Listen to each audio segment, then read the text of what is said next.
Assalamualaikum warahmatullahi wabarakatuh. Salam Panji. Kita berjumpa kembali dengan channel TV Panji.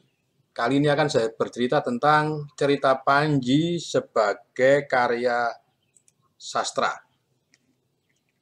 Ya, sebagaimana kita ketahui bahwa cerita Panji itu sendiri adalah sebuah karya sastra.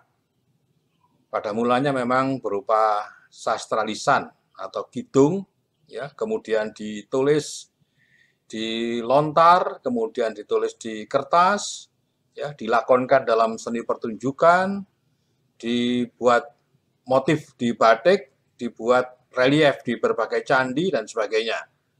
Tetapi kita tidak tahu tentang urut-urutannya mana yang lebih dulu.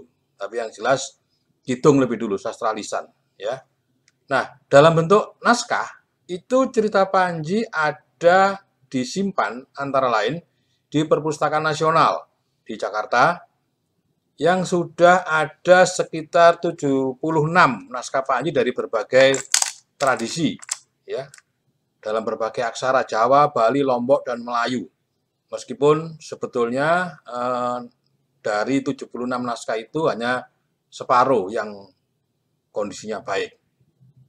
Masih banyak naskah Panji yang tersimpan di luar negeri, di Belanda, di Inggris, ya, di Thailand terutama, ya, jumlahnya sampai ratusan.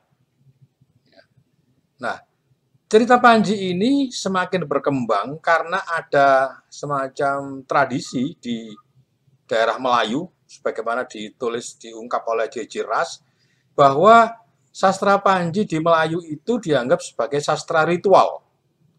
Artinya, sastra ini, cerita Panji ini dikarang manakala ada perkawinan antara putra-putri kerajaan di daerah Melayu. Itu sebabnya kemudian naskah Panji semakin lama semakin banyak. Cerita Panji sejaman dengan karya-karya sastra pada Jawa masa Jawa kuno, tetapi ditulis dengan bahasa Jawa Tengahan. Jawa Tengahan, ya, Jawa Tengah, bukan Jawa Tengah provinsi, Jawa Tengahan. Dan bukan Jawa kuno, bukan Jawa baru. Jadi Jawa Tengahan itu antara Jawa kuno dengan Jawa baru. Dalam bukunya yang terkenal, History of Java, Thomas Stamford Raffles itu menulis buku tebal, dan di dalam buku itu dia menceritakan tentang karya sastra yang paling panjang yang ditemukan dalam literatur modern Jawa dan berisi bagian penting yang menarik dalam sastra Jawa, yaitu Panji Anggreni, ya, atau Panji Anggreni. Cerita Panji ini memang pertama kali timbul dalam bahasa Jawa, kemudian disalin atau diciptakan kembali dalam bahasa Melayu, Bali, Sasak, ya, Bugis, bahkan juga Kamboja. Cerita Panji yang mengalami pemindahan bahasa ini terkait dengan penyebarannya tentunya mengalami adaptasi dengan kebudayaan masyarakat penyambut yang baru, sehingga sudah tidak sejalan dengan situasi asli Jawa. Menurut Muklis Paini, cerita Panji itu bisa dikatakan sebagai revolusi dalam kesusastraan Jawa. Artinya dalam masyarakat Mojopahit itu mereka bosan dengan bacaan dari India. Generasi muda tidak paham dalam bahasa Sanskrit. Itulah sebabnya kemudian cerita Panji populer, ya, pada masa Mojopahit. Tetapi pada pasca Mojopahit, cerita Panji melukiskan kiasan atau perlambang peristiwa sejarah pada zaman Mojopahit. Nah, soal masa setting sejarah yang terjadi dalam cerita Panji ini memang ada beberapa perbedaan. Kalau menurut Sesebab, cerita Panji terjadi pada masa kerajaan Hayam Wuruk. Menurut Raden Mas Ngabeyi Purbo Caroko, cerita Panji terjadi pada masa keemasan Mojopahit. Tetapi menurut Agus Haris Munandar, setting sejarahnya terjadi pada awal Mojopahit. Demikian pula periode penciptaannya. Sesebab menyebut sebelum 1277, cerita Panji sudah dikenal. Tetapi menurut Purbocaraka, cerita Panji digubah pada zaman kerajaan atau akhir kejayaan Majapahit. Menurut research, cerita Panji adalah tuturan lisan sejak masa purba pra-India. Jadi lebih lama lagi. Tetapi Agus Harismunandar menyebut sastra Panji digubah setelah Perang Bubat. Dalam periode penyebaran juga ada perbedaan antara Sisebak, Purbocaraka Research, dan Harismunandar.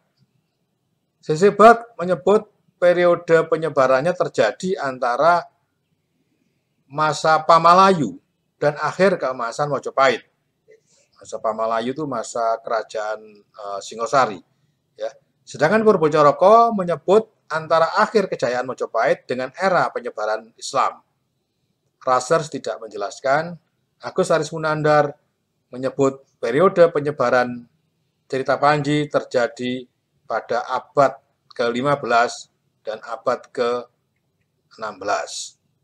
Cerita Panji terkenal di Melaka pada abad ke-15 dalam cerita dalam bentuk Jawa kuno, kemudian digubah dalam Jawa Melayu.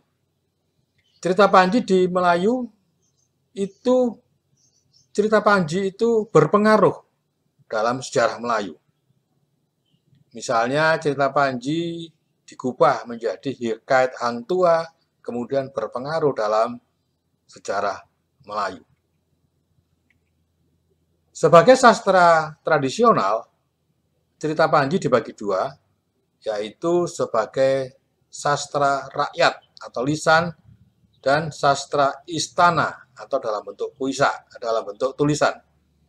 Keduanya ini berbentuk puisi dan prosa. Sedangkan cerita Panji dalam sastra Melayu itu berbentuk puisi, prosa, dan juga sastra lisan.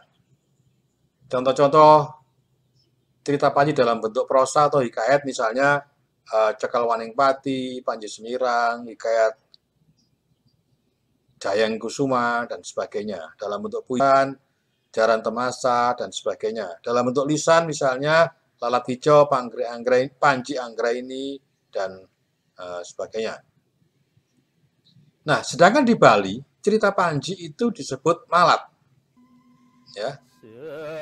Cerita Panji menjadi sumber inspirasi untuk menciptakan karya-karya sastra baru, baik yang berupa cerita carangan maupun cerita sempalan.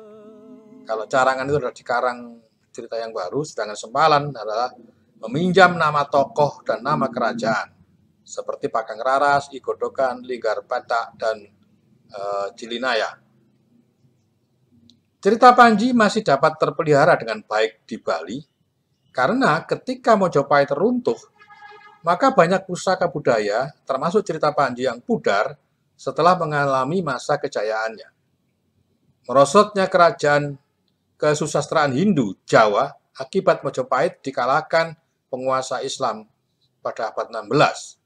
Sehingga bisa kita katakan bahwa Panji adalah penyelamat dan penerus tradisi kesusastraan Majapahit. Sebagai sebuah karya sastra, pengaruh dan popularitas cerita Panji telah melampaui batas-batas popularitas karya-karya sastra Jawa yang lahir sebelum dan sesudahnya, seperti Pararaton, Negara Kertagama, Calon Arang, Damarwulan, dan sebagainya. Mengapa demikian? Karena ada nilai-nilai yang terkandung dalam cerita Panji yang dapat dimanfaatkan sebagai ajaran hidup bagi masyarakat pembacanya. Menurut penelitian dari Fakultas Ilmu Budaya UNER, setidaknya ada 10 nilai-nilai yang terkandung dalam sastra Panji, yaitu kesejahteraan, edukatif, keteladanan, kepahlawanan, budaya, estetika, kearifan lokal, ekologi, politik, dan moral. Ya. Sastra Panji merupakan karya sastra yang sangat indah dan syarat dengan nilai-nilai filosofis serta ajaran-ajaran moral spiritual. Ya. Salah satu segi yang menyebabkan cerita Panji sangat populer adalah kemampuannya dalam mengusung nilai-nilai universal. Bukan hanya dalam karya sastra lama, konvensional, atau tradisional, cerita Panji juga dapat dipakai sebagai rujukan penciptaan seni pertunjukan tradisi maupun modern. Ini adalah salah satu contoh tentang sebuah seni modern, yaitu balet yang mengambil kisah Chandra Kirana. Terima kasih, demikianlah serial Memahami Budaya Panji dalam hubungannya dengan karya sastra. Kita berjumpa lagi dalam serial yang berikutnya di channel TV Panji. Assalamualaikum warahmatullahi wabarakatuh. Salam Panji.